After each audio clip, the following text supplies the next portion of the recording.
Hello everyone, welcome back to this channel. In this video, I will show you the easy and clear steps on how to turn on Set Time Zone automatically in Slack.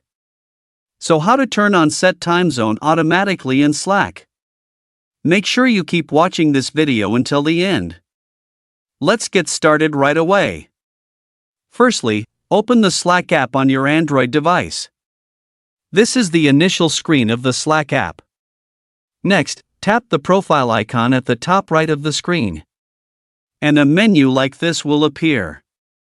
Tap Menu Preferences. Tap Set Time Zone automatically.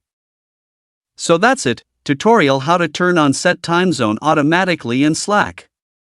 Thank you for watching. I hope this video was helpful. See you in the next video.